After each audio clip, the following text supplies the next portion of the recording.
This is a presentation of Northeast Streaming Sports. You're listening to TGI Sports Talk with your host Keith Angle on Northeast Streaming Sports.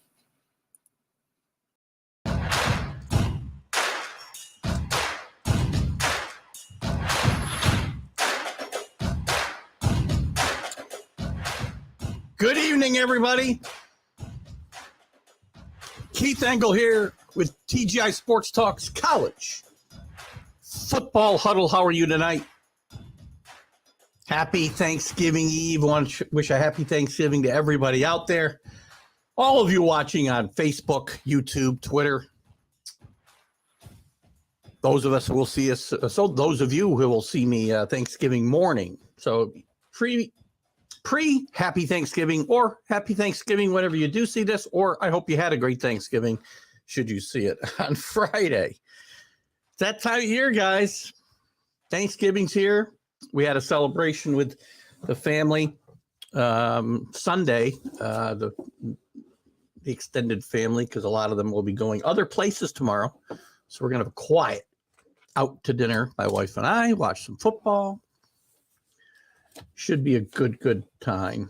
And we hope you all have a safe and happy holiday as well. And then Friday, you can put up your Christmas lights. It is okay at that point to put up the Christmas lights.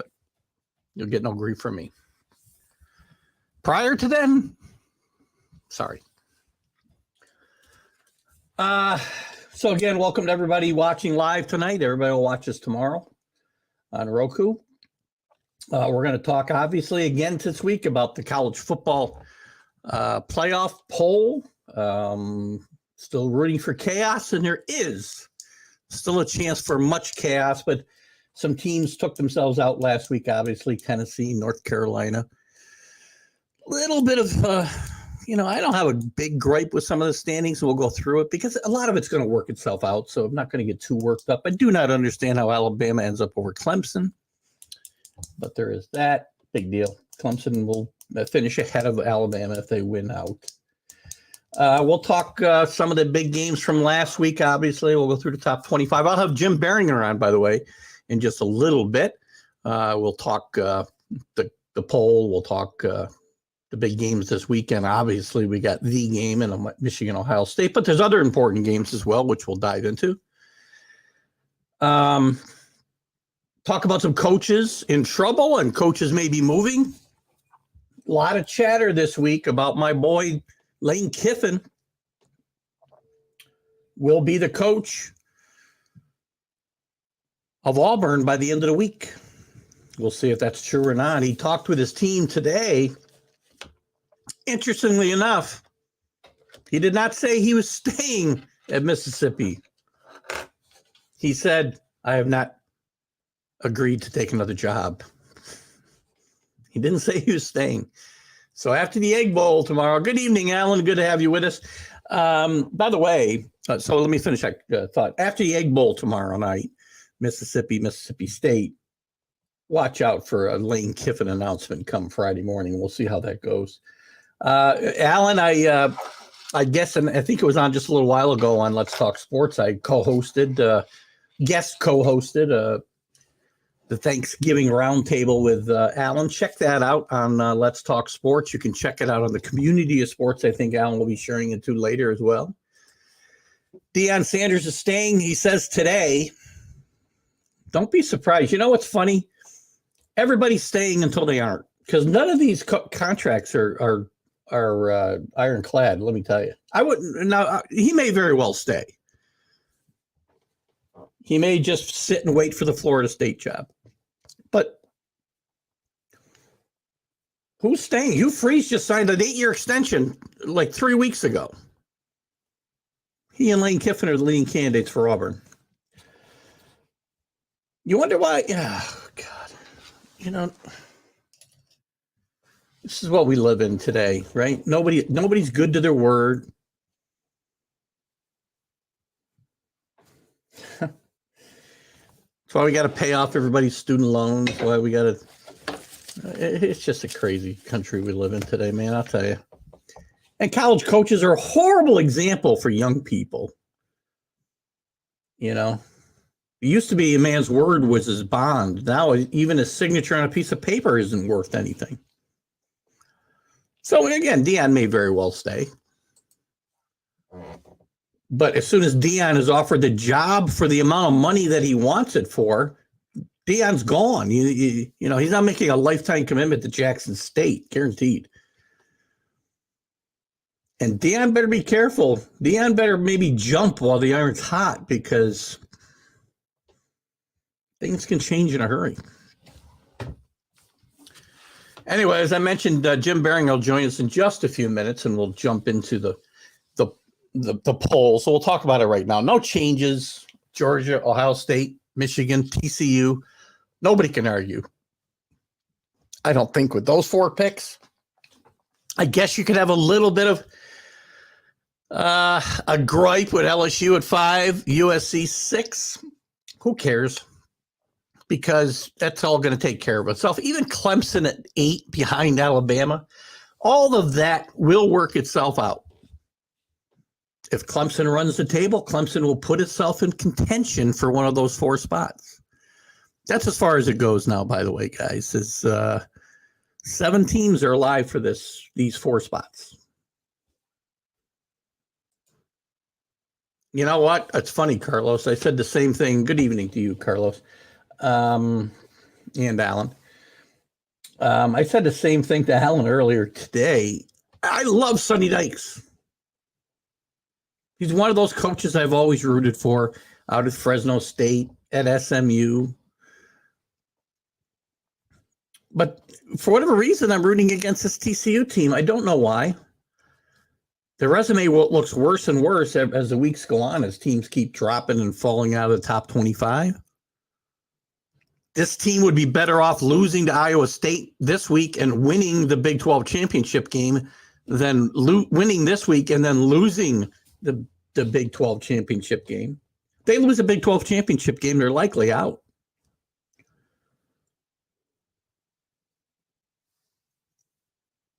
The loser of Ohio State or Michigan's probably out. Yeah, Duggan is tough. Got himself in the Heisman race. Won't win, probably. We'll talk more about that later. Drake May took himself out of the Heisman race after, mercurial, that's the right word, rise this year at North Carolina. He's a freshman. Put himself into the Heisman talk. Last week, that horrible loss of Georgia Tech takes him out. But this week, so again, LSU's 5, USC 6, Alabama 7, Clemson 8, Oregon 9, Tennessee 10. Alabama can't get in unless total chaos erupts. It's possible. It would be unbelievably unheard of for this team to get in. LSU could lose this week. Georgia might get a tough game from Georgia Tech. Who knows? But there's so much. Again, and Jim Biringer, I'm going to bring in just a second. I'll set the stage a little bit. So the first 4 we can't argue with. There's really little sense to getting upset about where teams are, whether LSU's ahead of USC or not, whether Clemson's 8 and behind Alabama, because if they win, it won't end up that way. And we still have the opportunity for total chaos here in this poll. We got 2 more rankings, right? We got next Tuesday after rivalry week this week, and then after the championship games next Saturday. The final rankings will be next Sunday. And it'll be a lot to talk about as we go on. Good evening, Jim Biringer. How are you tonight? Hi, good evening, sir. How are you? I'm doing good. What is that hat? What are we wearing tonight? Rick likes this hat. It used to light up. Oh, that's the light up hat. Yeah, it's the light up hat. It doesn't light up anymore. That's why I didn't recognize it. There's a red hat. Yeah. So I just been kind of, setting the stage a little bit. I was talking about the rankings. And again, no change at the top, obviously. Yeah. I don't feel, and I'm curious how you feel. I mean, you could quibble and say USC should be 5 and LSU 6. You could quibble that Clemson doesn't belong behind Alabama, but all of that stuff to me will take care of itself. So it really doesn't matter. I think there's 7 teams alive here with total chaos, maybe 8. I don't know. But because if Alabama gets back in this, and let me preface before I let you go, I've been rooting for chaos for the last few weeks because I want there to be so much confusion and chaos at the end that we have a 12-team playoff next year, not in 26. What are your thoughts so far where we're at, Jim? I mean, college football this year has been crazy. I mean, it's been great, actually. It's probably, one of the better seasons in recent memories. I mean, it's nice to see like another and I'll address that a comment in a minute because I actually don't think it's been a disappointment or a disaster considering they've had a very good year. I think they've had a very good year and they could be eligible. I had wrote down one of my points that Notre Dame's actually eligible for New Year's Six Bowl with a win against USC this weekend. So, I mean, I don't know how big of a disappointment that is. I mean, their season started off not so great, but you know what? They've turned it around and they've rattled off a lot of quality wins, especially killing a Clemson team that's playing an ACC title game. Well, after they lost at home to Marshall and Stanford, if you ask a Notre Dame fan if they'd be happy to finish the season 9-3 if they were to beat USC this week, I guarantee you they'd be ecstatic, right? Absolutely. Even 8-4, I think they'd take. But again, like you said off the top, I mean, not much has changed right now off the top. I mean, look, we know the winner of Ohio State, Michigan is going to the playoff. We know that guaranteed. I don't think the loser of that game, unless it's Ohio State, is out because then, you've heard the committee talk about how Ohio State has a better non-conference schedule because that Notre Dame game, it looks a lot better now because they're ranked and they've been winning. So if Michigan loses, they're done. There's no chance for them to play in the playoff. No way, no how. Agreed. We know it's the Cincinnati scenario last year for TCU. Win and you're in. It doesn't matter. Stay undefeated. You're going. Can they afford a loss this week and win the championship and get in? I don't think they can either. No, I don't think so because not with the teams behind them, especially LSU, especially if LSU wins the SEC title game. And if USC runs the table because they'll have more quality wins and they'll be in a national spotlight. You rattle off the games you rattle off, and then you beat Notre Dame, and you go to the Pac-12 title game. You beat UCLA. I mean, to me, you're in. I don't see. Look, it like you said, it doesn't matter whether or not Alabama's ahead of Clemson. They're not eligible for the playoff. They can't get in. There's no way they can get in because LSU beat them. LSU beat them. No, I agree. I mean, if everybody loses ahead of them, I mean, there's a chance they get themselves back in the conversation. But I don't see how they can put a 2-loss Alabama team that did make the championship game in. No, and I mean, look, think about this. You think about it for Alabama. They should have lost to Texas. They should have lost to Texas A&M. There were a couple other games they probably should have lost along the way. I mean, this isn't an Alabama team of years past where they've been dominant on the field, and you could be like, okay, maybe they should be in because they've been a clear cut, second, third team, best team in the country. I mean, to me, this is a down year because of the depth of the SEC. I mean, the loss to LSU, Georgia just looks above and beyond. That's the only team that can lose in front of them that can get in with one loss and not be a conference champion because Georgia's the best team in the country right now. Everybody knows it. Without a doubt. Unless they lose to Georgia Tech this week. Yeah, then lose LSU, then all bets are off. But all bets are off, but I don't think they're losing to Georgia Tech this week.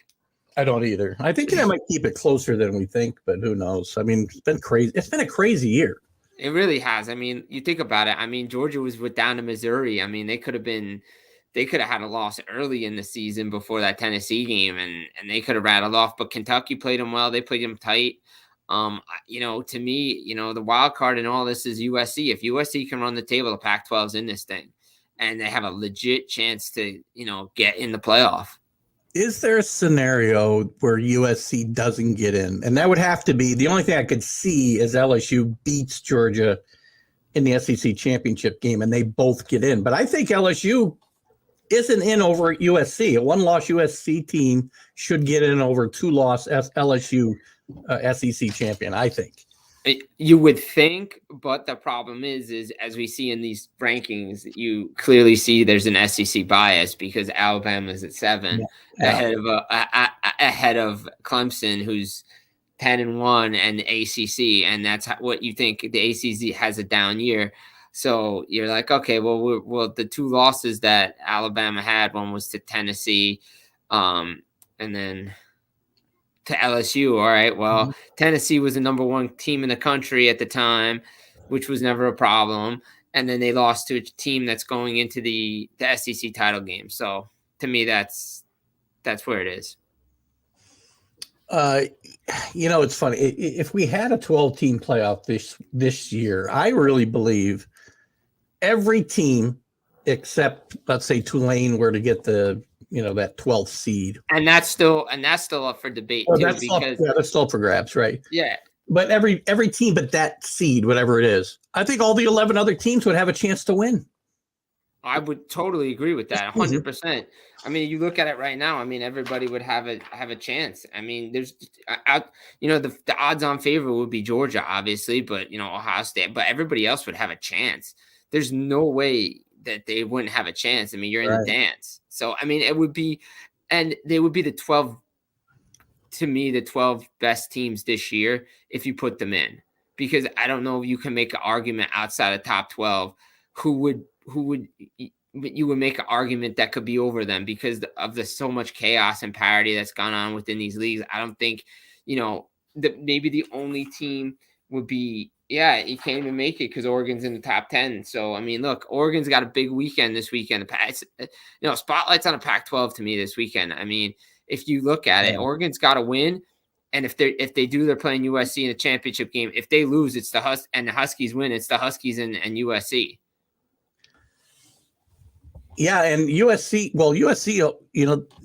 the knock against them was that they didn't have any top 25 wins, but by the time the season's over, they're liable to have like 4 of them. Yeah, exactly. Last week, they got Notre Dame coming up, and they got the championship game. Now, Oregon State, by the way, Oregon State beats Oregon this week. That win looks pretty good against Oregon State for USC as well. Exactly, and Oregon State's ranked too, so that's huge for them. Now, unfortunately, if they go in and play Georgia or somebody in the playoff, they're going to give up about 75 points because that defense is horrendous. That defense is so bad, though it did get a stop when it needed to the most. It did. And I thought, I was sure that game might go on all night long, for crying out loud, the way they were. Yeah, that was crazy. I mean, DTR, just a bad read at the end, and USC holds on against UCLA. But, I mean, what a crazy year so far in college football. I mean, I don't think anybody expected TCU to be the lone representative right now in the Big 12.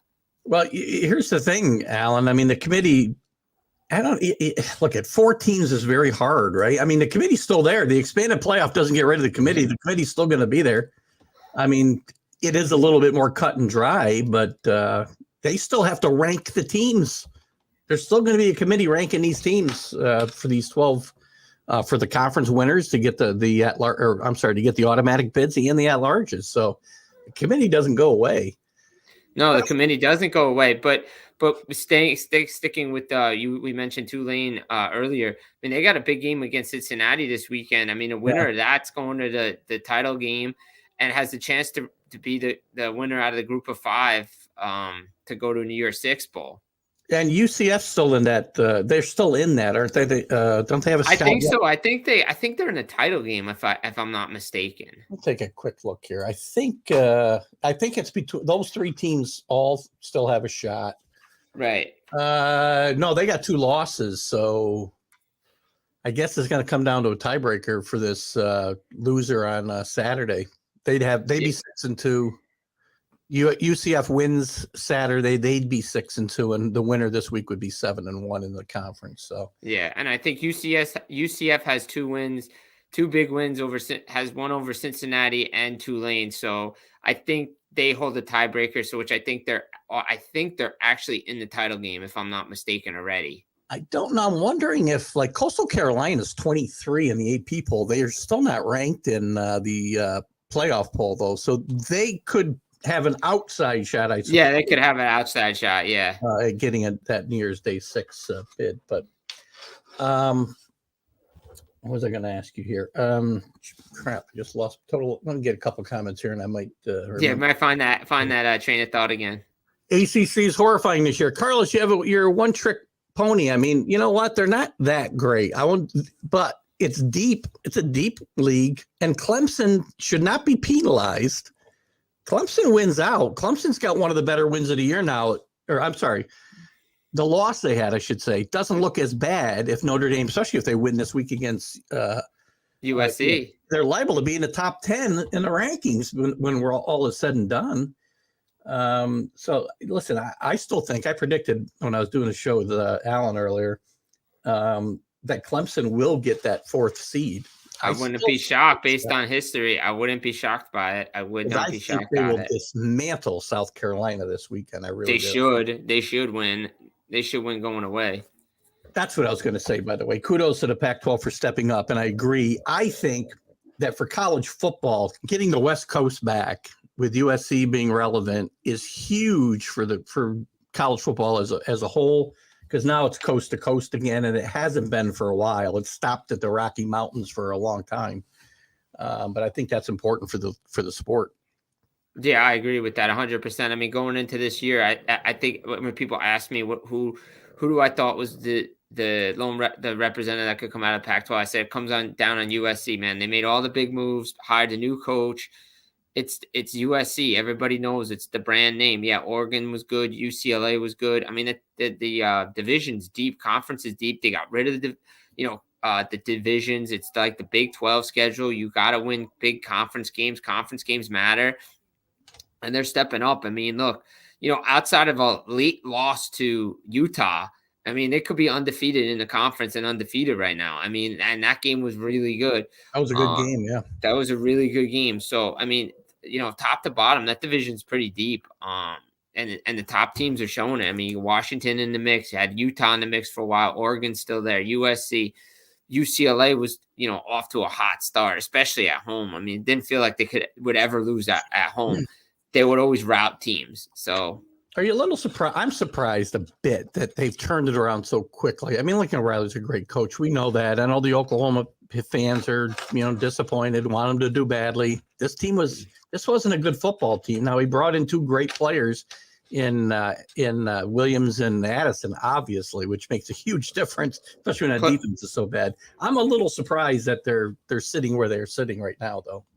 Yeah, a little shocked, but I think, he's such a good coach and he can work with anybody. Now the problem is you got to go recruit. But you're not going to be able to do this in a transfer portal.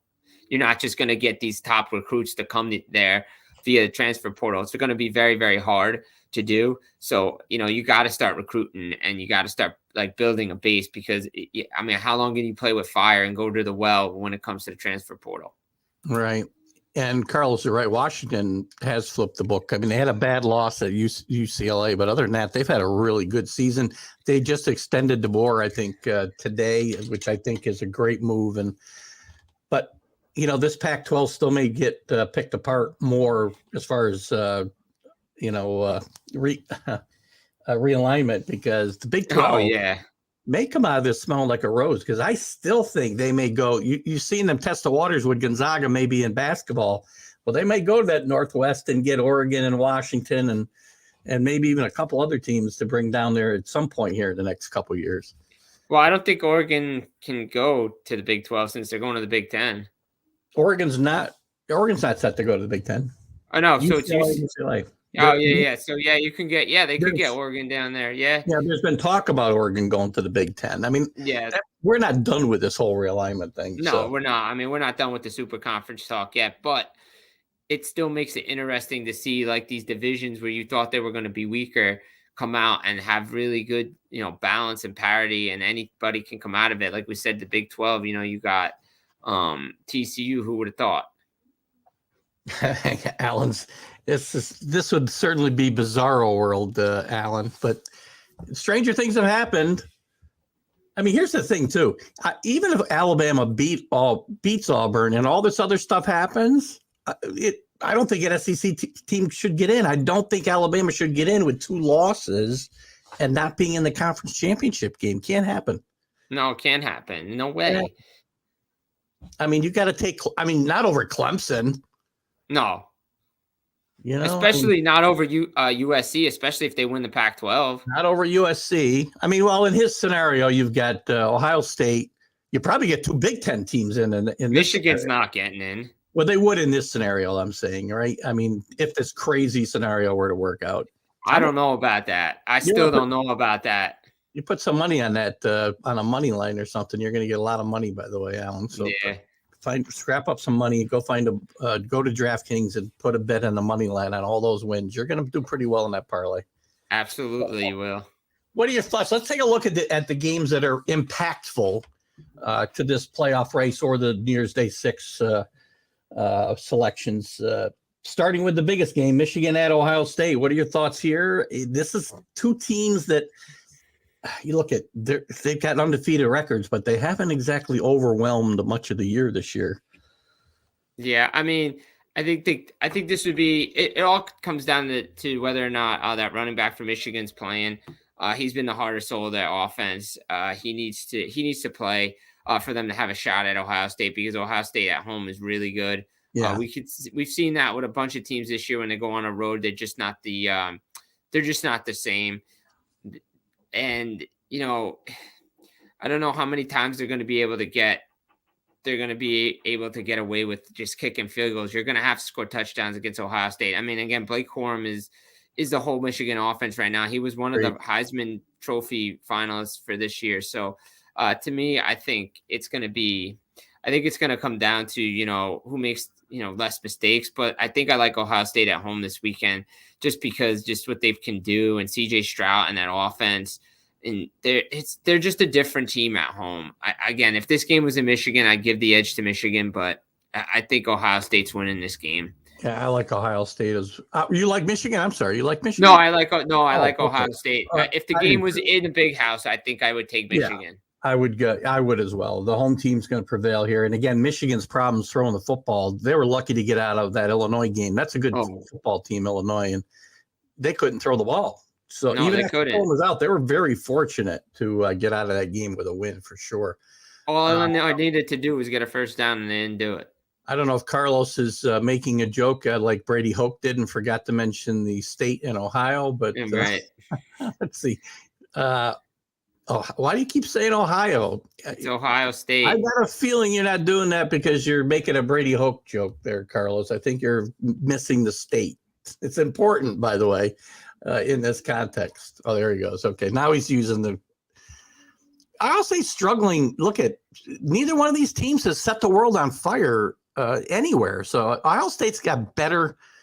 They got a better quarterback. CJ Stroud is a really good quarterback. At home, this is going to be. For whatever reason, Carlos is like repeating himself. Northwestern, Carlos, you got to get your typewriter fixed. It looks like me talking. Let's move on. Notre Dame, to me, the second best game, most important game. Notre Dame at USC. This is a huge game for both of these teams. As you mentioned, Notre Dame's still in line for a New Year's Day game. USC obviously still alive for the playoff. And I've got a comment here from Anthony. Good evening, Anthony, by the way. He thinks the NCAA does not want USC in over TCU. I don't know why they wouldn't. Because to me, they want TV ratings, and I would want USC in there, not TCU. I'm not taking TCU. If I had a choice between this is why I say this is a big game, and I think TCU should win. They're at home against Iowa State. They should win. The trick's going to be who they play in the Big 12 title game. If it's Kansas State again, that could be a tough game for them. Because if say TCU does struggle this weekend, they win. And it's not great, and USC beats Notre Dame, which I think will happen because they're at home. Then, there's going to be a lot of talk of, okay, what's going to happen, because if TCU loses, they're out. And if you're looking at resume, say both teams have one loss, both were conference champions, they're taking the brand name over TCU. I hate to say it, but that's what's going to happen. That's probably true. And although TCU played 7 road games this year, where like Ohio State and Michigan both played like 4. Yeah, but still, you're taking the brand. If you're the committee and you're looking at everything, you're taking the brand name over TCU. Is that all right though? Because I mean, TCU right now has got. We talk about strength of schedule a lot. They've got the best strength of schedule of any of these teams alive right now. I mean, to me, I would just play it on the field. That's why you want the expanded playoff, I guess, because you want to get it done on the field. Agreed. But it's just a bias. You want the best matchups. You want the teams to draw. Like, let's be honest. Like, if it's for TV, it's going to be for ratings. So I think that's why they would go over the brand name over TCU. But is it wrong? Is it right? No. But that's always what happens. I mean, that's why you think Alabama's sitting at 7 right now. So Notre Dame at USC. I like USC at home here. I Notre like Dame USC. come back, but got to go travel. I mean, they're a good team on the road, but USC at home look really good. They always get out to fast starts. Their defense, again, their defense is going to give up a lot of points. It's an Oklahoma defense. When Lincoln Riley was there, they give up a ton of points, but their offense is going to outscore the other opponents, and they're going to just hang on and get to the Pac-12 title game with one loss. And Carl's kind of backing up what you're saying here. Anthony's talking about we don't want to see blowouts in the playoffs. It's inevitable. Guarantee you there's going to be one this year. Yeah, guarantee it. Unfortunately, it might be USC. We'll find out. But other games, LSU at Texas A&M. Brian Kelly better not fall asleep here because 3 losses, LSU. I don't care if they beat Georgia or not. They're not getting in. This is a Texas A&M team. This is their national championship game right here. And I got a follow-up question here. Do you think LSU or Texas A&M can possibly pull the upset on LSU? Depends on which Texas A&M team shows up. Right. Or maybe which Jimbo Fisher shows up. Exactly. I mean, look, they've known to pull the upset, but this LSU train is riding right now. And, Brian Kelly's done an amazing job first year down there. Had some big wins, especially after that horrible loss this year to Florida State. So, I mean, think about it, where he's coming from. He had a big, remarkable, beat Nick Saban for the first time. Yeah, but you're right. LSU better not be thinking about Georgia championship weekend because that's what's going to happen and you're going to lose. And Texas A&M can take advantage of it. They play teams tight, especially at home. Let's see what happens this weekend. I still think LSU gets the W. But it's going to be closer than that 10-point spread. I think it'll be similar to the Arkansas game last week is what I would kind of look for. Yeah, me too. They struggle all the way through. Iowa State at TCU. Iowa State with a disappointing season this year under Matt Campbell, but dangerous all the same. I think they've got like the 4th best defense in the country. Can they? And the TCU has been playing with fire all year. Is it going to catch up with them here? I don't think so because they're at home and it's Iowa State. I think if this game was in Iowa State, like I said earlier, I think it could catch up with them. But I think at home, I like the Horned Frogs. They've been playing with, like you said, they've been playing with fire all year. They're the comeback kids. It doesn't matter what the lead is in the 4th quarter. They always find a way to win. But I think this game, they're going to get out early and I think they're going to win. I've been picking against them. I'll go with Sonny Dykes' TCU team this time. Yeah. South Carolina at Clemson. I don't care if South Carolina scored 66 points or 166 points last week.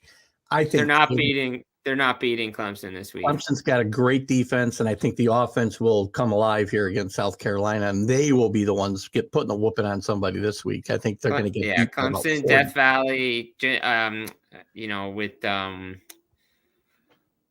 oh my God, why am I blanking? Dabo running down to the field. Clemson will be jacked up for this game.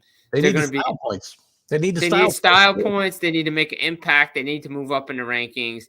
Obviously, they need help, but it's going to be interesting. But Clemson should win running away. What we got here? Can't see top 4 take an L and still make the play. Can you see? Yeah, I can see Georgia. Yeah, I can see that. Probably nobody else, though. I think that the other 3 teams would probably, unless crazy stuff happens behind them as well, I think the other 3 are going to be in trouble. Absolutely. The other game, I guess, that matters for the New Year's Day 6 would be the Cincinnati Tulane game. I like Tulane a lot. Actually, the only time I bet them this year, I bet them against UCF, and they fell on their face a little bit that day. But I think Tulane's going to take care of business here as well. I don't know. I'll take my Bearcats at home against Tulane. I like them there. I think they're out to prove something this year. Yeah, their ranking might not be what everybody expected it to be. They were going to have a down year after last year. You know what? 24 is pretty still good for Cincinnati historically, right? You'd say I'm a top 5 team. That's pretty good. Right, exactly. But everybody knew they were going to take a step back this year. But I think at home, I think they're gonna be out. They're gonna want to play in that title game again. And I think, Tulane's coming off a win. UCF's coming off that loss to Navy, which was surprising. But this is gonna be a fun game. I mean, everybody we talk about it every year. It's like, don't knock the American because there's really good games.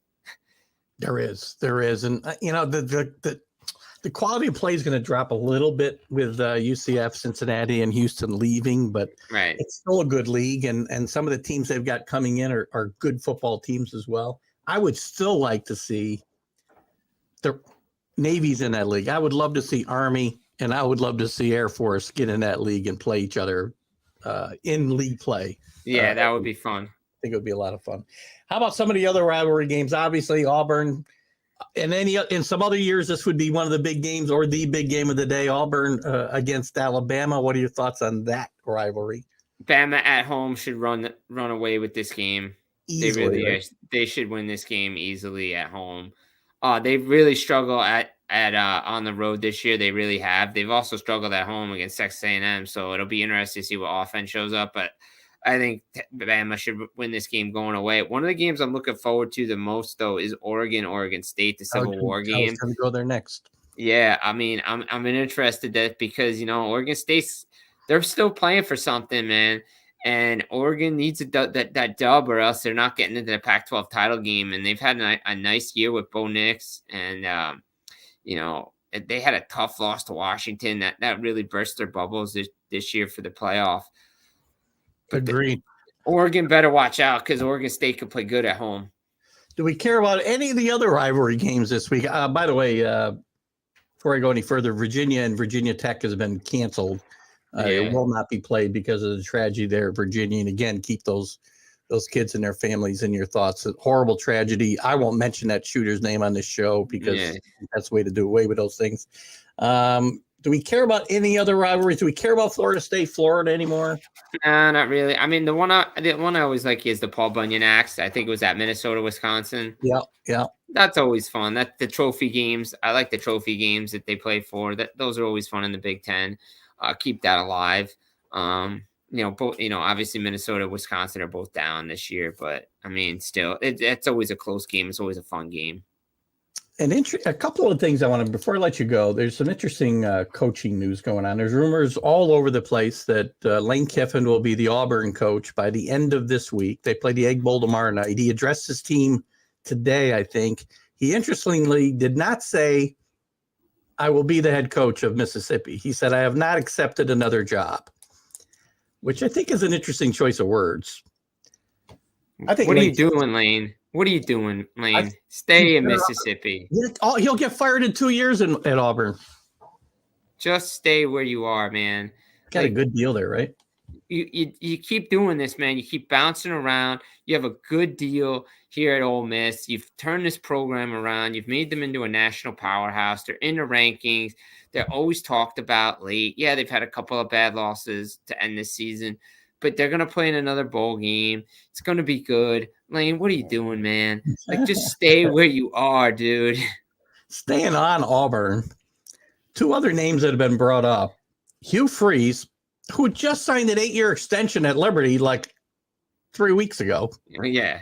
He's like the other leading candidate. And Deion's name comes up. Carlos made a comment that I haven't seen this story, but he says Deion's staying at Jackson State. But to me, that means nothing until that doesn't mean nothing these jobs are filled. It means nothing. Is Auburn even a good job anymore? I mean, these guys expect so much. I mean, it's tough. I mean, you could make the argument like back in the day when we said about Texas and USC. Like, I'd still put those openings in Miami over Auburn. I mean, it's a tough place to play because there's the expectations of the SEC. You got to win it every year. But the problem is they're not even the best team in their own state. Alabama is still the best team in down there, and will be. and Auburn's got a lot of problems. They got to fix a lot of issues, and recruiting is just so competitive now, and it's so deep, especially now with LSU being so good, and Georgia, Tennessee's back up. I mean, they're going to have a lot of tough recruiting, and it's just the expectations. They just don't let anything develop there, and then they just get rid of them. Thoughts on Nebraska? The rumors, well, it looks like Lance Leopold's probably out of that running because, well, he did sign an extension. If it means anything, at this late date, I would think that does mean something, and he's taken himself out of the running for that in the Wisconsin job. I think Matt Rule's the leading candidate there. Some other interesting names. Jeff Monken from Army has been brought up several times, and I think he'd be an interesting fit there.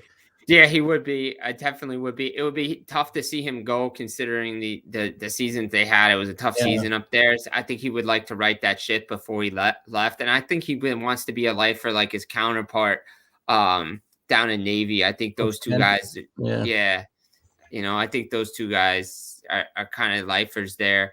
But his name always gets mentioned. Cincinnati's coach always gets mentioned as well for possible jobs. But again, if these guys are smart, they know that they can build their programs and just let it be. But it's good to see them to get national recognition, especially Monken for what he's done at Army. How about John Gruden being talked for the South Florida job? You think there's anything to that? I think it's I think it's a lot of noise. I think Gruden's probably done with coaching. If anything, he'll get back into TV somehow. I think he's just done with coaching. It doesn't make sense for him to go down there to South Florida. Last question for you, and then I'll catch up on these comments before we let you go. Is Deion at a Power 5 school next year? Yes. Which one? I think he's in the SEC. I know we mentioned Auburn, and he's like, oh, I'm not going to take any jobs and this and that. Why do I have a feeling he's going to be at an SEC school? I still got a feeling Georgia Tech was going to go all in on Deion. Yeah, we'll see. It'll be interesting. Let me catch up on a couple comments. Imagine he goes to Florida State. We already got that one. Carlos talking about, we cannot forget Michigan dropping the game in 2017, then Ohio State following that up with I'm not sure where we are there. I guess we only got a couple. Off topic. Here we go. That's a good question. What's the top 3 bowl games? So we're not talking about playoffs. I guess it's just the top 3. For me, it's easy. What do you got? Easy. Rose Bowl's number 1 for me. Always has, always will be. Sugar Bowl for me is another staple. And then I'm probably going to say the Cotton Bowl. I'm going to agree with you, except I'll swap the Fiesta Bowl for the Cotton Bowl. Okay, yeah. I mean, obviously we both agree. Cotton Bowl's gotten better, though, since it's now part of the rotation again. It kind of was, de-emphasized for a while, and it was kind of like the consolation bowl for everybody, right? But I think it's taken on a little bit more. I mean, outside of like the ones we like to label. If you're up early enough on New Year's Day, the Outback Bowl has been really good recently. Like that game, that early game, that first game of the day has actually been really entertaining. I got to ask you. So I went through this last week. I went through all the bowl games that I want to get rid of. Yeah. And you being a local guy, I want the Pinstripe Bowl gone. I mean, just get rid of it, man. Thank you. Just get rid of it. I will say I did go one year. Quick story before I get out of here. I went one year with my dad's friends. Rutgers were playing Notre Dame at the Pinstripe Bowl. We went out, did the whole thing, got car service over. We had great seats.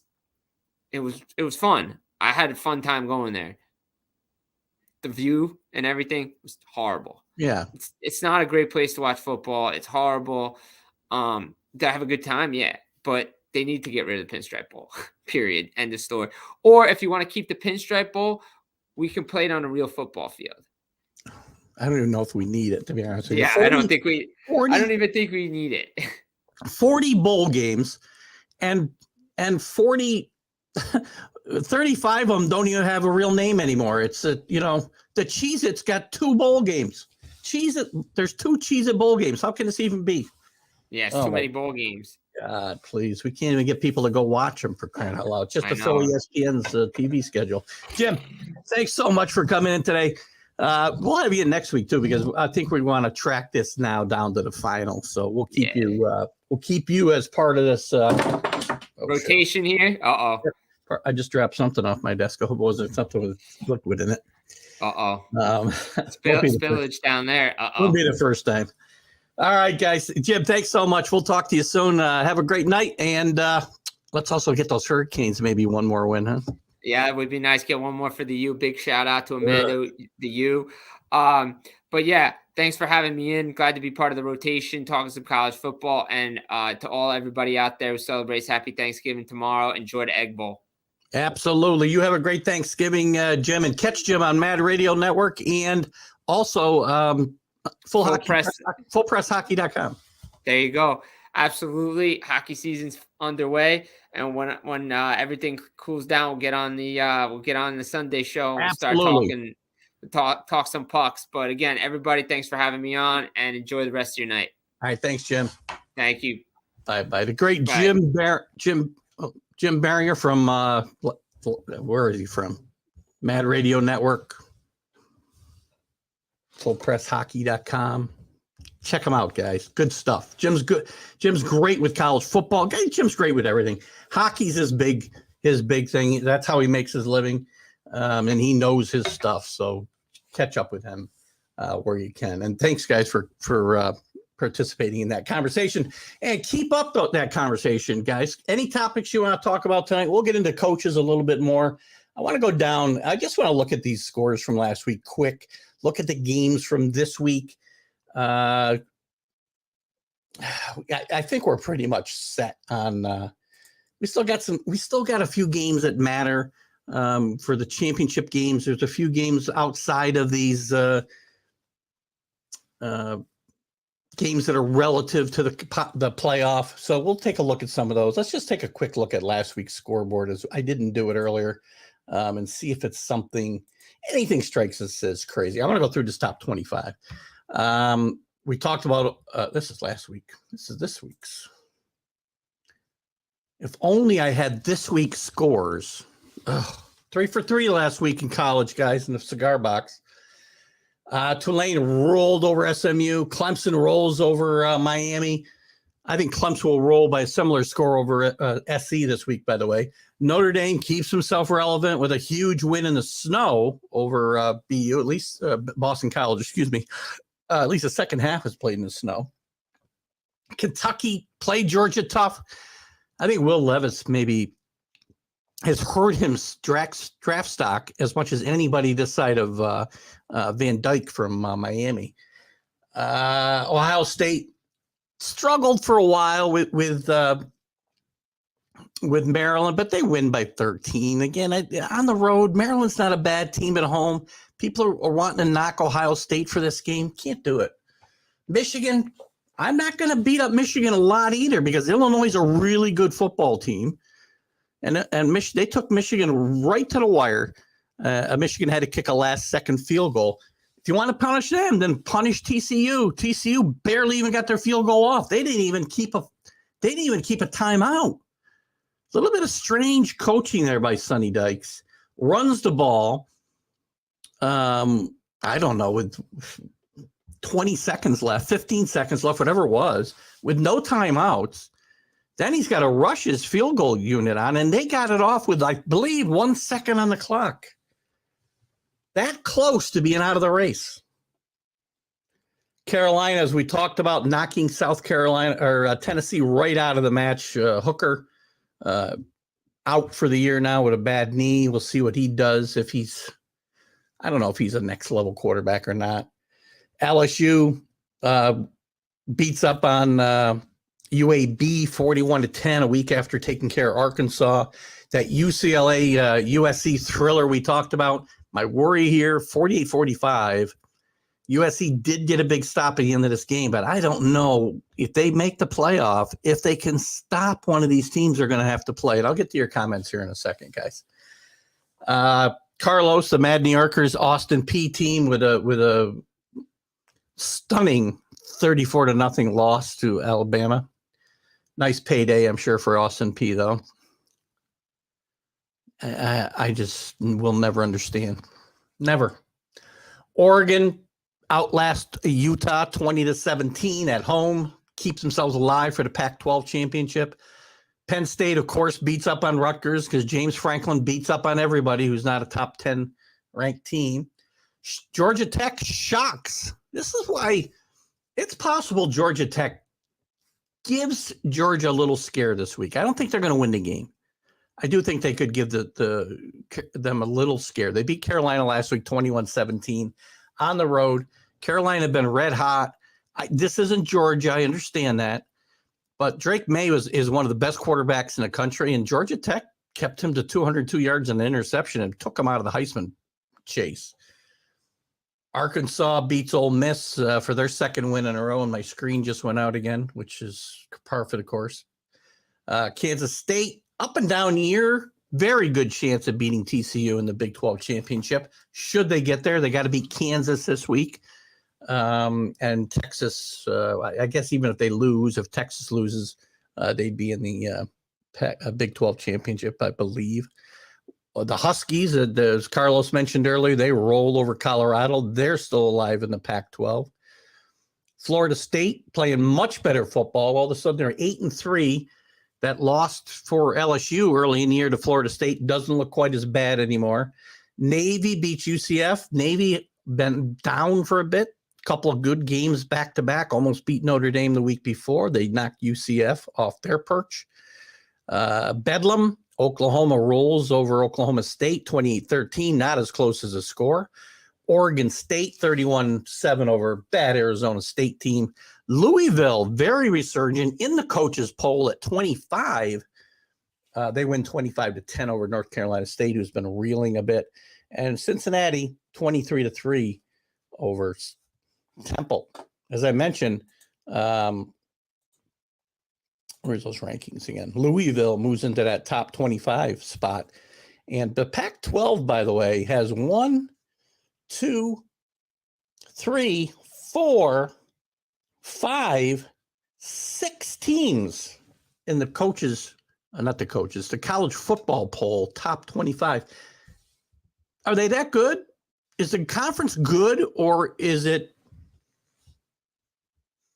I think it's top heavy good. Bottom of that conference is horrendous. Let's see what kind of comments we got here. Sorry, I haven't kept up with you guys, but I will do that. We got a bunch of stuff here now.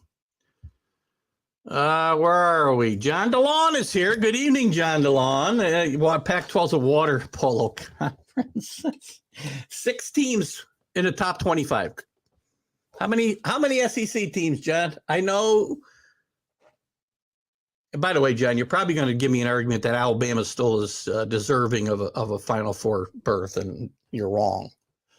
How many SEC teams? I'm just curious. 1, 2, 3, 4,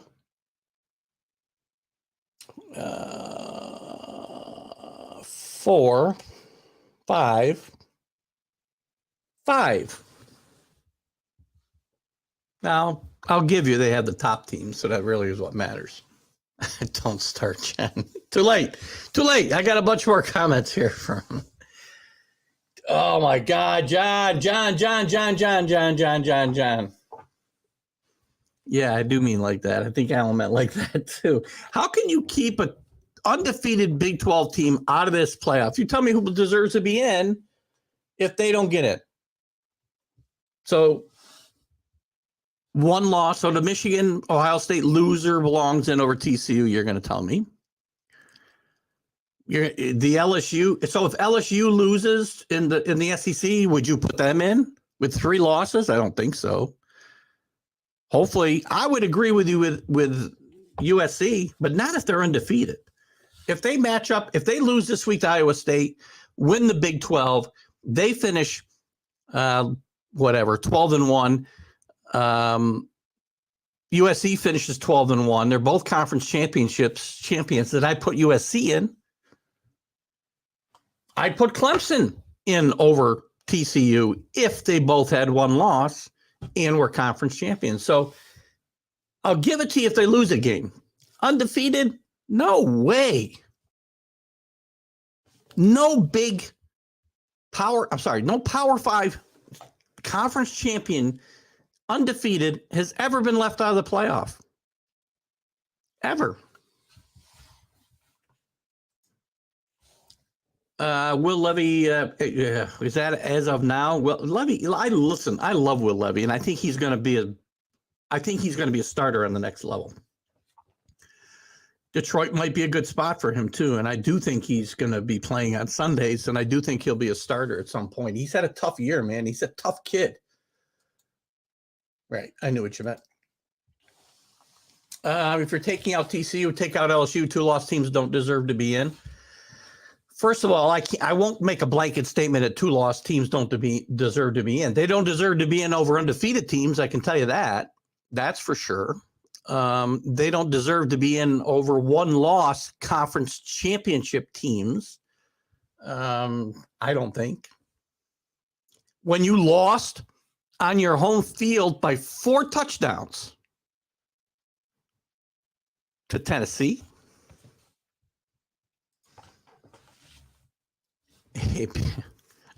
Listen, Austin P. Why are they playing Alabama? It's all about money for them. I got to get to some more John DeLon. I got to get me some John DeLon here tonight. What do you got here, John? Someone hasn't noticed what the SEC does in the playoffs compared to the Big 12. First of all, they've had many more opportunities in the playoff, which again speaks to the strength of this conference, right? We understand that.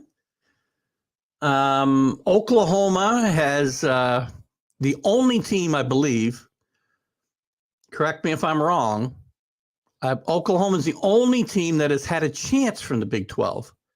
Because for the longest time, they didn't have a conference championship game, so they handcuffed themselves as far as getting opportunity. Until they're not a Power 5 conference, and they are, you can't leave them out. Impossible. In fact, to be honest with you, John, since I want my 12-team playoff, I'd rather have 16, but I don't want to get sued. I want my 12-team playoff next year, then I should be rooting for an undefeated TCU to get left out. That's what I should root for. I said I want chaos. So what I should root for is for TCU to go undefeated and get left out of the playoff. That's what I should really root for. That's all the chaos I would need for there to be a 12-team playoff next year. And the SEC should hope for that too, because according to you, and according to this poll, by the way, where is that?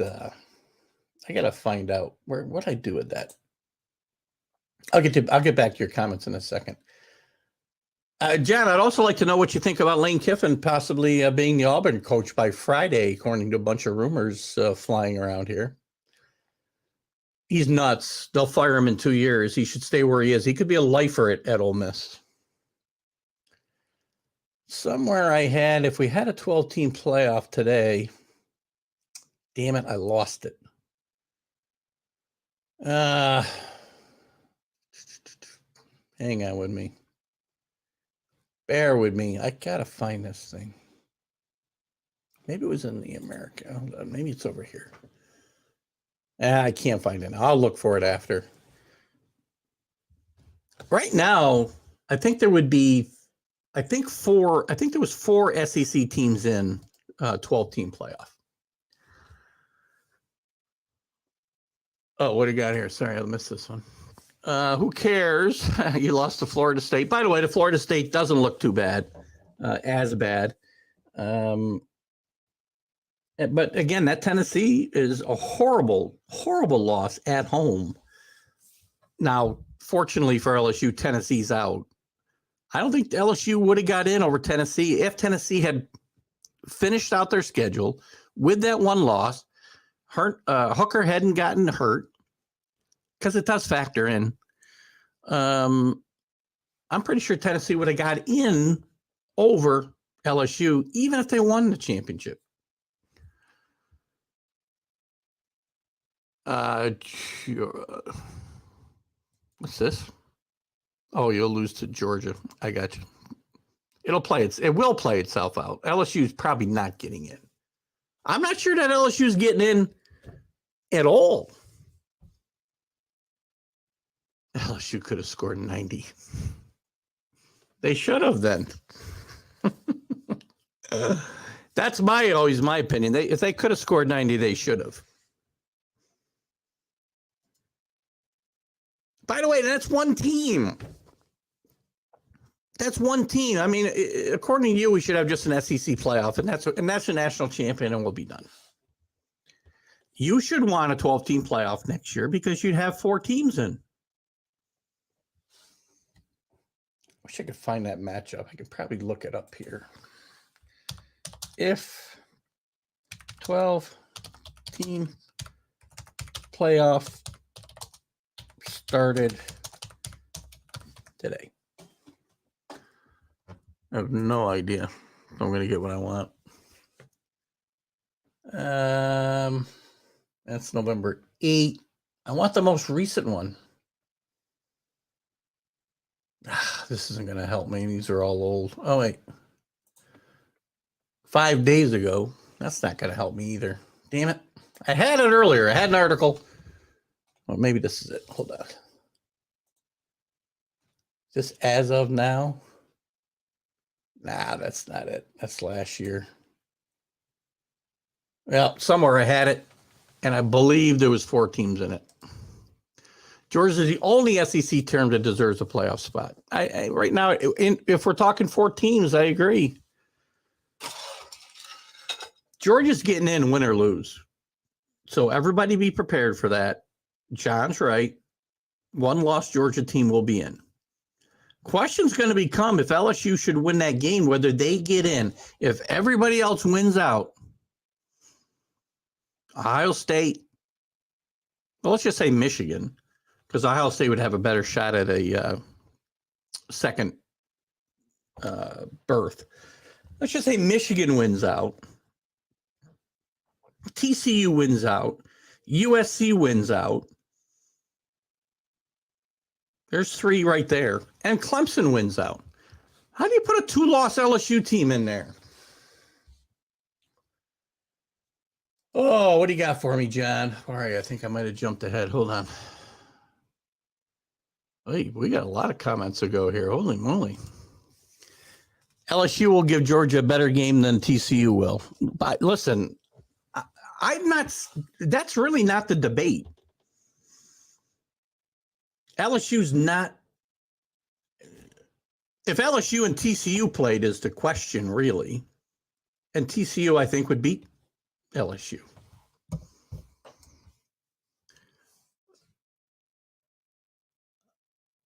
They had some good players, that's for sure. They also didn't have much of a coach, to be honest with you. They had a guy, seriously, how much coaching do you think Ed Orgeron did on that team as far as play calling and right? Brady was doing the Joe Brady was doing the play calling on offense. Whoever the defensive coordinator was making the calls on defense.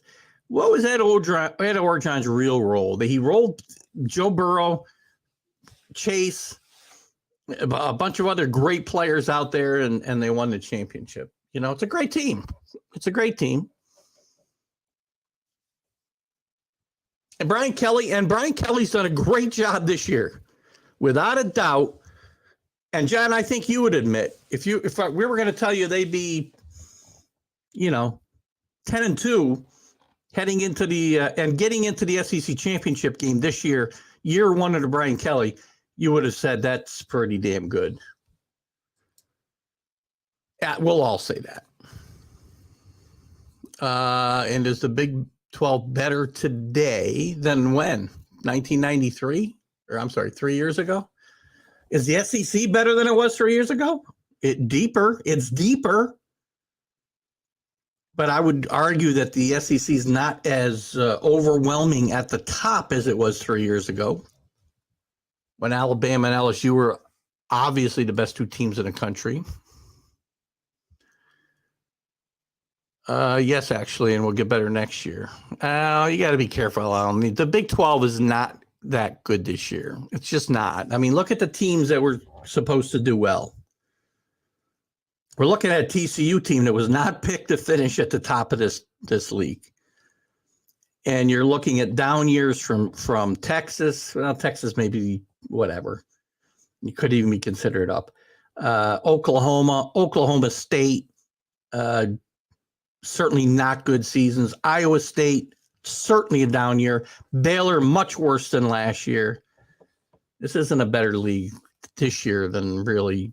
It's not a better league even than the ACC. It's still a good league, though. And that doesn't mean the best team in that league doesn't deserve to be in the playoff at 13-0.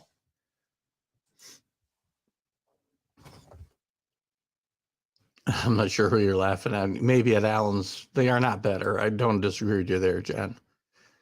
Well, you guys, this is this is really not, this is de-escalating. See, the question to me isn't whether the SEC is better than the Big 12 or whether the Big 12 is better than it was 3 years ago. Because again, quite frankly, Alan, it's not. This is not an up year for the Big 12 as a whole. It's TCU and a bunch of other mediocre teams this year. That's just a fact. That does not change whether TCU is deserving of a title shot if they're 13-0. It's not. If LSU beats Georgia, they've got the best win in the country, and they're in. Book it. It all depends on other stuff. Not if they lose this week to Texas A&M. I'm not even sure LSU will get out of Texas A&M alive. That tough game with Arkansas 2 weeks ago. They better not be looking ahead, because a 3-loss LSU team ain't going nowhere.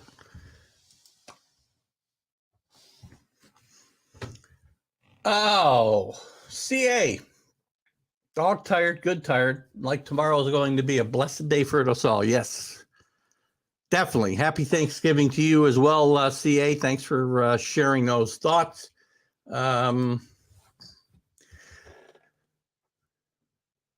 Oklahoma in, I can't come up with the year. 2009. No, it wasn't 99, was it?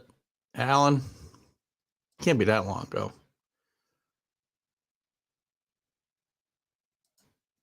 Texas 06. Oh, there you go. Texas. I forgot about Texas. And Texas, did Texas win one after that? I don't know if that's right, John. Yeah, I think Texas, that might be it, 2006. I thought Oklahoma won one in 2008 or 9, but I guess I'm way wrong. 2-loss SEC gets in, period. That's not period, end of discussion. It's just not. I mean, if these other league champions finish with 1 loss, there'll be plenty of discussion, John. Whether you want it or not is totally irrelevant. But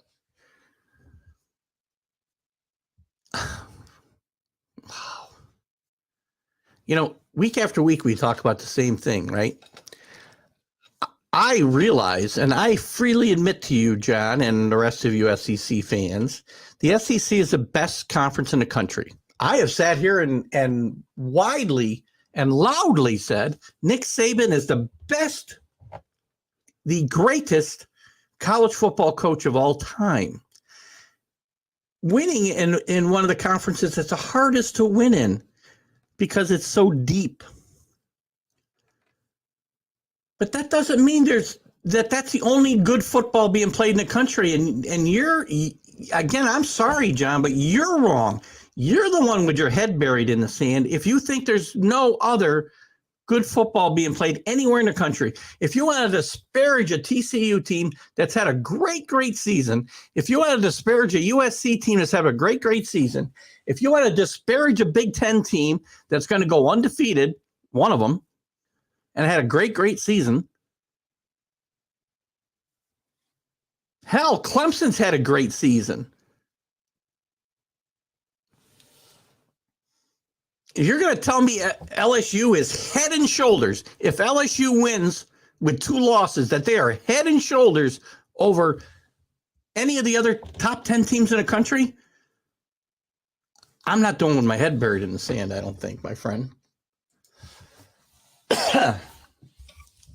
Facebook can compete with who? I haven't seen Austin P out there in playing in the College World Series in a while, ever. It's not going to happen anyway, so I wouldn't worry about it. Best be praying that we get it. Yeah, everybody should be. Everybody. I don't care if you're an SEC fan and you think you were the best league in the history of sports, which you're not, by the way.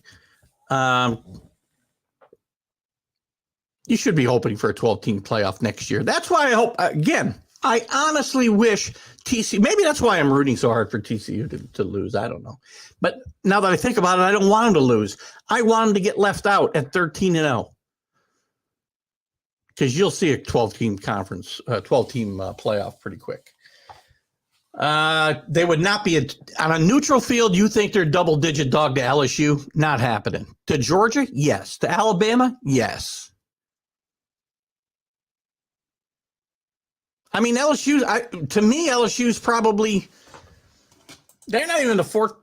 I don't think they're even the fourth best team in the SEC. Maybe I have to give them that because my boy Lane's gone in the toilet here, right? Lost my conference.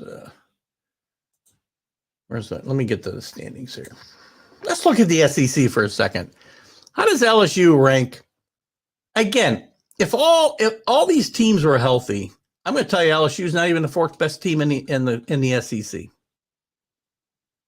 Can I make that argument or not? Georgia's better. Tennessee's better. They're 4 touchdowns better at home. Alabama's better. Even though they lost, they're a better team than LSU. I guess they're the 4th best team. By the way, we can argue that the SEC is not exactly setting the world on fire this year either, John. And by the way, TCU, well, if you haven't looked, of all these teams we've talked about, has the number 1 strength of schedule of all these teams overall. And in victories as well, which obviously is all of them anyway.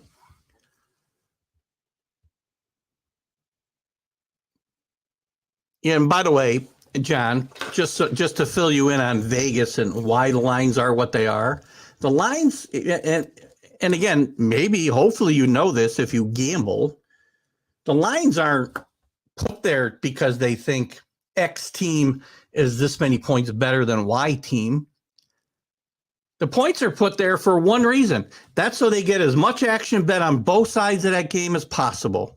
That's why when you see so much money going one way, they raise or lower the line so people will bet the other way. That's what the line's for. It's really irrelevant to who they think is going to win. I shouldn't say it's irrelevant because it is a bit of a yardstick, but it's not the end all be all about how much somebody should win by. It's about how they can get action on both sides of that bet. Kiffin will be the coach at Auburn Friday morning. Yeah. I'd like to hear the curveball. Here's the thing, John. Give me your curveball because, first of all, I love the curveballs. The interesting thing I find here is Lane Kiffin wants to be the Auburn coach, or is rumored to be the Auburn coach by Friday. As I said, he addressed his team today and said he had not accepted another head coaching job. That he didn't say I'll be the coach of Mississippi going forward. So I do think Lane Kiffin's gone, putting himself in the worst position in football because that school's doesn't think right. They think they should be winning this championships like Alabama every year or Georgia. That's not what Auburn is. Never has been. How many coaches are they paying now? So he'd be out in 2 years. What I found interesting is Hugh Freeze was mentioned as the second leading candidate. He just signed an 8-year extension at Liberty. So these contracts mean nothing to these guys. So anyway, give me your curveball. I'd love to know it. If you're really obsessed about this and win the games you're supposed to do, then do that. No, you'll be fine. Play the games they're scheduled. You know, I agree. Hello, CA. You walked into a brush fire. John's trying to figure out a way to get 5 teams into a 14 playoff spots. I'm convinced it can be done. You know, again, along with my rooting for TCU, what I'd really love is for no SEC teams to make it. LSU lose this week against Texas A&M. Go beat Georgia. Georgia's still probably be in. Georgia would have to lose to Georgia Tech, as Alan said earlier. Then LSU beats them, so they're not getting in with 2 losses. LSU's not getting in with 3 losses. Nobody from the SEC gets in. Then I got my 12-team playoff next year. Guaranteed. Listen, I want the 16-team playoff, and I'll explain it to you one more time so Basement Bob can send me another cease and desist. 16 teams, 10 conference championships. Every league in FBS 1 gets an automatic bid. 6 at-larges, the 6 highest ranked teams by the committee at the end. And remember, Alan, there still is a committee. I know you don't like the committee. The committee's still involved in this. That's where the rankings come from. Will come from and will continue to come from. Not going to help. You realize that LSU has more natties than UGA since the start of the BCS era. I do.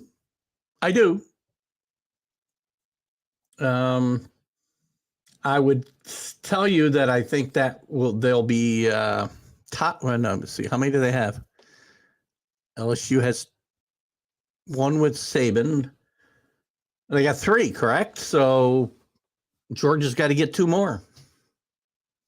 Good thing Rick Sherlock's not here today. We'd have the SEC guys fighting with each other. But I'm talking about what Georgia's built now. Georgia's going to win a bunch of national championships here in the next half a decade or decade.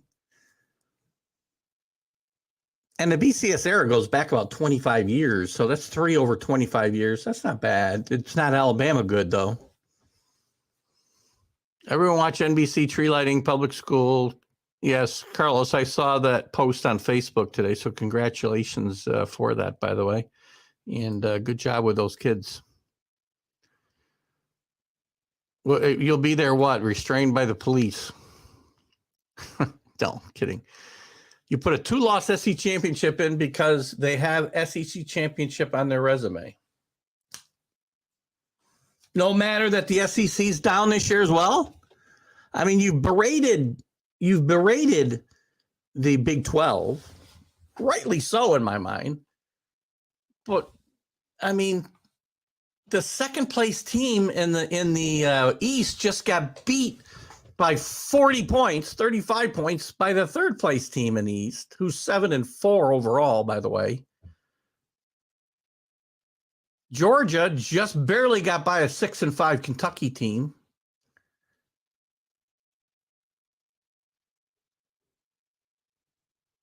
Ole Miss gets beat by Vanderbilt with a 26-game losing streak in the conference. Mississippi State, I mean, you got 3 teams with 9 wins, 4 teams with 9 wins. That's pretty good. But below that, when we get going into the bottom, you got LSU, you got Texas A&M, 4-7, Auburn, 5-6, Arkansas, 5-6, Mississippi State, 7-4. Vanderbilt, really good, 5-6, by the way. Missouri, and maybe bowl eligible after a win this week. Missouri, 5-6, 6-5 for Florida, 6-5 for Kentucky, who I've been a big backer of, 7-4 for South Carolina. I would say this team's like the Pac-12, really good at the top, really bad from the bottom down. And underperformers. Who underperforms more than Texas A&M? Yeah, and we can say bad. I mean, this league is not you know, ugh. I love this.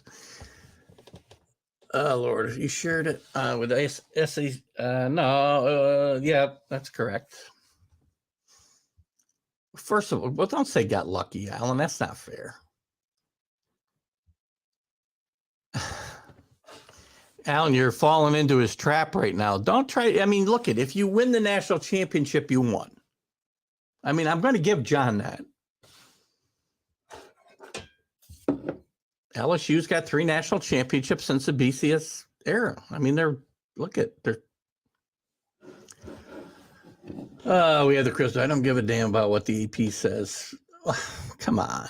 Now I'll tell you the same thing, John.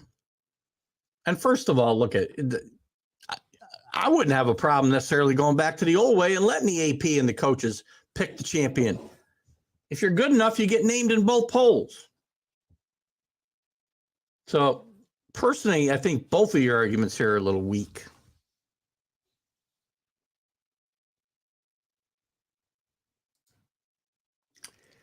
A&M was 5 preseason in some polls. Yeah. Look at Jimbo Fisher's. He's also number 1 or top 4 every year in recruiting and can't win games. That's why Jimbo's got to hire a play caller and redo his coaching staff if he wants to keep his job. Another poor excuse for a human being who's going to throw his coaching staff under the bus so he can keep his job. But they aren't buying him out for $86 million in any event. Good speed bump in the playoffs for the SEC. John, this is going to come back and bite you in the ass one day because there's going to come a time, and I can tell you from experience, being a Patriot fan, I said for 20 years and enjoyed every second of it, and acted exactly like you and enjoyed every minute of it. But I knew it, and I would say I'm going to enjoy every second of this run, and I'm going to be obnoxious, and I'm going to rub it in people's faces because sooner or later we're going to be like everybody else. And that day has come for me, and that day will come for you, by the way. Because the SEC, like everything, these things are cyclical. The SEC has been on top before, and then they had their depths as well, where they were not the best conference in the country. The Big Ten was, or the Pac-12 was, or the Big 8 was. So don't make it. This isn't like the SEC's been, for the last 100 years has been up here all the time. I mean, even Alabama has had down times before Nick Saban got there. CA's playing games now. He's jumping in back and forth and saying hello on both his things, trying to confuse us. Texas played Bama 2010 or 2012. Marcel Darius knocked Colt McCoy out of the game in the first quarter. I want to say that was 2012, but I'm not sure myself.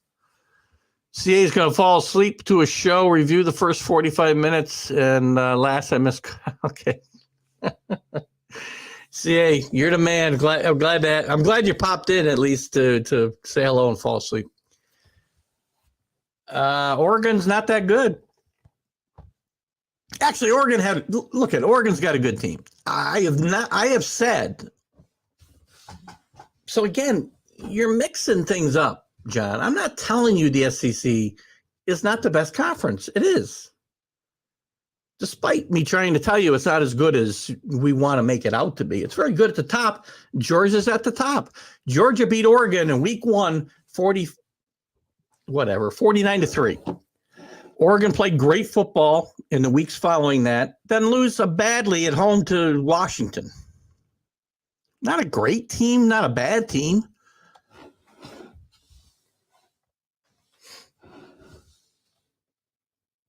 Georgia does have the best 2 wins of the season. Tennessee and Oregon, most likely. But USC's going to have some pretty good wins by the time they get done. And TCU, to your point, I will say this, and I've said this to Alan a few times. TCU's their strength of schedule is still pretty good, the best of these contenders. But it's been going down as those wins and those teams that they beat have fallen down the polls. We only got a few minutes left here, so I want to get through here.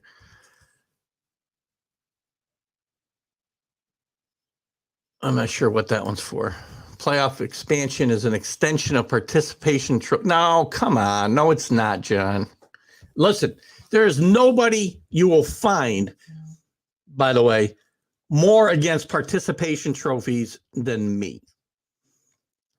Participation trophies are for people who don't even compete, can't compete at any level, but are still given a ribbon and saying, thanks for showing up.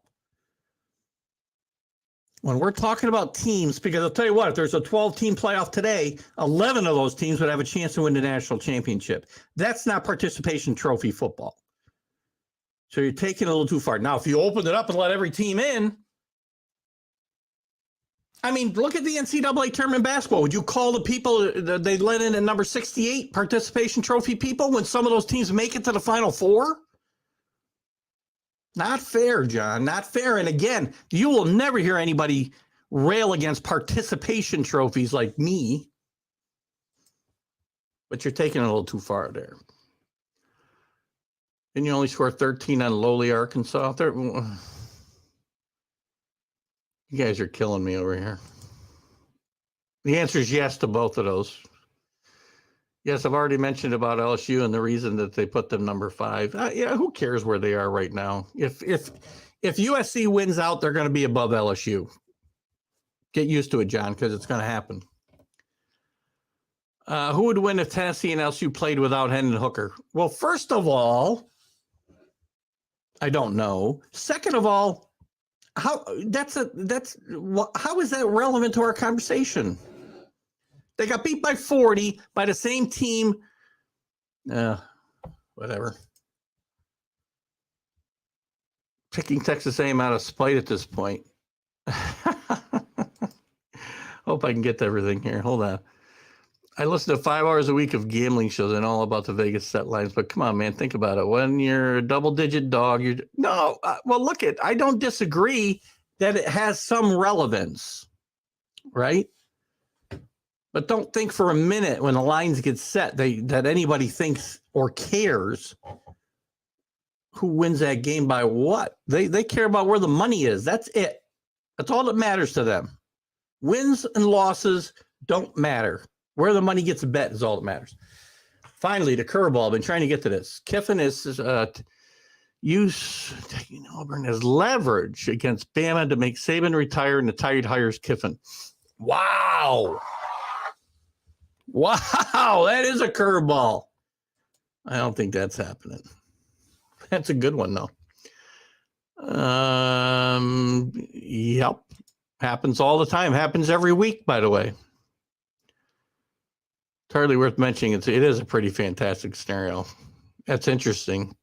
Was that actually somebody? Is that just somebody's hypothetical, or was this an informed opinion by somebody? I'm curious, Jen, if we have time to get it. I'm going pretty quick here. UJ looks primed to win 4 natties in the next decade. I think you're right. Are we really trying to put the Big 12 and the SEC on the same? No, I'm not necessarily. I keep telling you, but I put it here in. No. No, I wouldn't. I wouldn't be doing that, John. That's not my point, though. Got me backed in a corner a little bit now, John. Or Alan may. My money would not be on TCU in that game. Oklahoma and Texas soon to the SEC. Don't forget. Yeah, I don't think. I don't know exactly how CA feel or CA, not CA. I don't know how John feels about these interlopers in the SEC. I don't know. Listen, I don't want either one picking champions. I want it on the field. That's why I want 12 teams or 16 teams. Again, if I take 16 teams and all of the conference champions get in, those aren't participation trophies, John. Those are here's your ticket to the championship round, to a bunch of champions. If you want to just do the 10, I'm fine with that. No at-larges, which means the SEC gets one team. I mean, you only got one champion in the SEC. The rest that you're letting in, anytime you let a second team in, they got in by participation trophy, according to your argument, by the way. Fifth, sixth, whatever. They're year after year, they're the most disappointing team in the country. That time won't come anytime soon, which I'm not sure where we were. I'm not sure where we were. Don't you remember getting beat by Kansas State in your bowl? Oh, God. Listen, I can't put a lot of stock in any bowl games other than the major bowl games. So I don't know what bowl game they played in. Look here. Sorry. Let's shoot 3. You guys are killing me tonight, man. You guys, this is. I should have brought you guys on the show live to do this. We could have got all these comments in. I'm out of time here, guys. I really am. Augustin, how are you? You're getting in a little late. Go Ducks, a little late for them, but they got a chance for the SEC champion. I think we should have a 512 team playoff because I can't live in a world where Mississippi goes. That I do recognize sarcasm. That's fine. There are 512 teams that can play at the FBS 1 level, but that's a hypothetical. All right, good. 6 through 12 are participation. What's wrong with? Oh, we'll agree to disagree. Listen, guys. This has been an awesome show. Very spirited debate. I'm going to call it, John, you beat Alan. Sorry, Alan. John, you and I are we're stymied. Since I'm the judge and jury, I get to give myself. You had some good arguments, John. Alan, and your clutching straws a little tonight. Guys, thanks for tuning in. Keith Engel for the college football huddle. It's been a lot of fun tonight. Glad we could have fun tonight. I love getting into it with you guys. See you next week, John. Alan, keep your head up, buddy. Come back next week and do it all over. Have a great night, guys. Happy Thanksgiving. Enjoy it. Be safe. Great to all you and your family. I don't know what you got there. Talk to you later. See you.